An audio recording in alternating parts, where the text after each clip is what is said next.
Manisha academy channel में आप लोगों का बहुत बहुत स्वागत है। मैथ पेडागोजी के कुछ बचे हुए क्वेश्चन थे जिस पे आज हम डिस्कस करने वाले हैं। 30 क्वेश्चन तक हो गया था, लगभग 10 क्वेश्चन और बचे हुए हैं, उसको हम देख लेते हैं आज। तो चलिए स्टार्ट करते हैं। वह विधि जो देखो सुनो समझो सिद्धांत पर आधारित है, वह कौन सी विधि है जो देखो सुनो समझो सिद्धांत पर आधारित है? तो सिद्धांत दिया जा रहा है संश्लेषणात्मक विधि।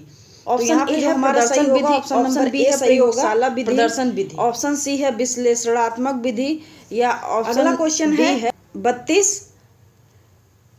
क्रियात्मक पक्ष के शिक्षण उद्देश्यों का श्रेय किसे जाता है?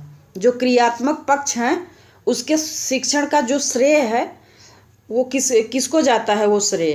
तो यहाँ पे जो दिया जा रहा है ऑप्शन मसीहा, क्रेथवाल, सिम्पसन या ब्लूम। तो यहाँ पे जो सही होगा सिम्पसन को जाता है, ये जो श्रेय जाता है इसका सिम्पसन को जाता है। चलते हैं अगले क्वेश्चन पे। क्वेश्चन नंबर 33 है, ज्ञानात्मक पक्ष के उद्देश्यों में सर्वाधिक योगदान किसने दिया है? जो ज्ञानात्मक पक्ष है इसका जो उद्देश्य है उसमें सर्वाधिक योगदान किसका है वो उसको बताना है हमको कि कौन किसका है। तो यहाँ पे दिया जा रहा है ऑप्शन क्रेथवाल, बी स्किनर, सिम्पसन और डी है ब्लूम। तो यहाँ पे जो सही हमारा ऑप्शन होगा डी होगा, ब्लूम द्वारा जो है यहाँ पे योगदान सर्वाधिक दिया गया है। चलते हैं अगले क्वेश्चन पे। क्वेश्चन नंबर 34, ब्लूम, क्रेथवाल तथा मसीहा ने मिलकर किस शिक्षण उद्देश्य पर सर्वाधिक कार्य किया? पूछा जा रहा है कि ये जो तीनों हैं ये कौन से ऐसे सिद्धांत पे मिलकर सर्वाधिक काम किया है, तीनों लोग मिलके शिक्षण के क्षेत्र में। तो यहाँ पे ऑप्शन हमारा जो दिया जा रहा है ज्ञानात्मक, भावनात्मक, क्रियात्मक या चरित्रात्मक। तो यहाँ पे जो सही होगा भावनात्मक पर ये जो है शिक्षण क्षेत्र में बहुत ज़्यादा इनका योगदान है तीनों लोगों का। चलते हैं अगले क्वेश्चन पे। क्वेश्चन नंबर 35, टेक्सोनॉमी शब्द का अर्थ हो सकता है। पूछा जा रहा है कि टेक्सोनॉमी शब्द का जो अर्थ है क्या हो सकता है? तो यहाँ पे दिया जा रहा है वर्गीकरण, ऑप्शन ए है, बी है संगत एवं तर्कयुक्त, सी है क्रमबद्ध चढ़ाव क्रम और डी है क्रमित विस्तार प्रक्रिया। तो यहाँ पे क्या हमारा सही होगा? ऑप्शन नंबर सी सही होगा, क्रमबद्ध और चढ़ाव क्रम।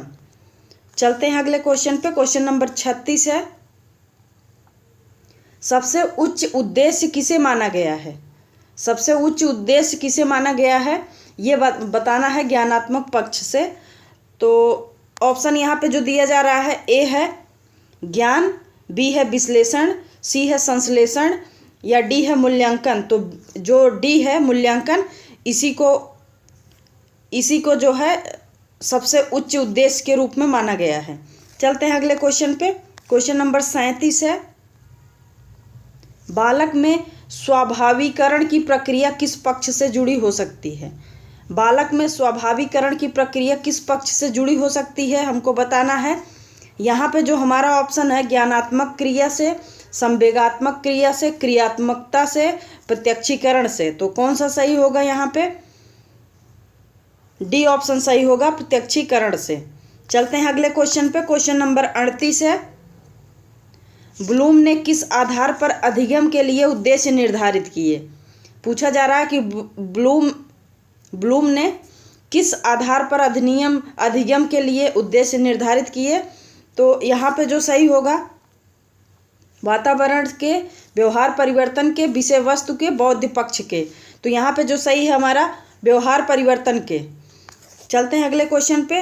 39 नंबर क्वेश्चन है, यहाँ पे जो दिया जा रहा है साधारणतः है एक फिल्म स्ट्रिप में कितने फ्रेम होते हैं? पूछा जा रहा है कि जो साधारण एक फिल्म स्ट्रिप में फ्रेम की संख्या कितनी होती है?